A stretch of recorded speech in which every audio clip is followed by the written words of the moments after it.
John 5. After this there was a feast of the Jews, and Jesus went up to Jerusalem. Now there is in Jerusalem by the sheep gate a pool, in Aramaic called Bethesda, which has 5 roofed colonnades. In these lay a multitude of invalids, blind, lame, and paralyzed. One man was there who had been an invalid for 38 years. When Jesus saw him lying there, and knew that he had already been there a long time, he said to him, "Do you want to be healed?" The sick man answered him, "Sir, I have no one to put me into the pool when the water is stirred up, and while I'm going, another steps down before me." Jesus said to him, "Get up, take up your bed, and walk." And at once the man was healed, and he took up his bed and walked. Now that day was the Sabbath. So the Jews said to the man who had been healed, "It is the Sabbath, and it is not lawful for you to take up your bed." But he answered them, "The man who healed me, that man said to me, 'Take up your bed and walk.'" They asked him, "Who is the man who said to you, 'Take up your bed and walk'?" Now the man who had been healed did not know who it was, for Jesus had withdrawn, as there was a crowd in the place. Afterward Jesus found him in the temple and said to him, "See, you are well. Sin no more, that nothing worse may happen to you." The man went away and told the Jews that it was Jesus who had healed him. And this was why the Jews were persecuting Jesus, because he was doing these things on the Sabbath. But Jesus answered them, "My Father is working until now, and I am working." This was why the Jews were seeking all the more to kill him, because not only was he breaking the Sabbath, but he was even calling God his own Father, making himself equal with God. So Jesus said to them, "Truly, truly I say to you, the Son can do nothing of his own accord, but only what he sees the Father doing. For whatever the Father does, that the Son does likewise. For the Father loves the Son, and shows him all that he himself is doing.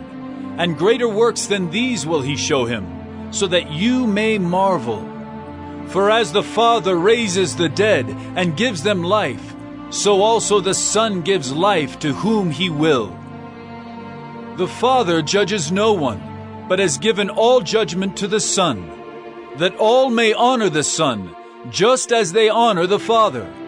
Whoever does not honor the Son does not honor the Father who sent him. Truly, truly I say to you, whoever hears my word and believes him who sent me has eternal life. He does not come into judgment, but has passed from death to life. Truly, truly I say to you, an hour is coming and is now here, when the dead will hear the voice of the Son of God, and those who hear will live. For as the Father has life in himself, so he has granted the Son also to have life in himself. And he has given him authority to execute judgment, because he is the Son of Man. Do not marvel at this, for an hour is coming when all who are in the tombs will hear his voice and come out, those who have done good to the resurrection of life, and those who have done evil to the resurrection of judgment. I can do nothing on my own.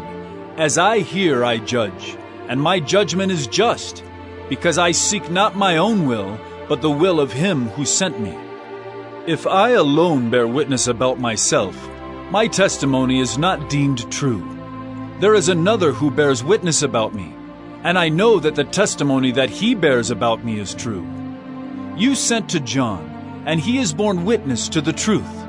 Not that the testimony that I receive is from man, but I say these things so that you may be saved.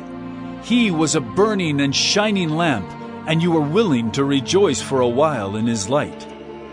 But the testimony that I have is greater than that of John. For the works that the Father has given me to accomplish, the very works that I am doing, bear witness about me, that the Father has sent me. And the Father who sent me has himself borne witness about me. His voice you have never heard, his form you have never seen, and you do not have his word abiding in you, for you do not believe the one whom he has sent. You search the Scriptures because you think that in them you have eternal life. and it is they that bear witness about me. Yet you refuse to come to me, that you may have life. I do not receive glory from people, but I know that you do not have the love of God within you.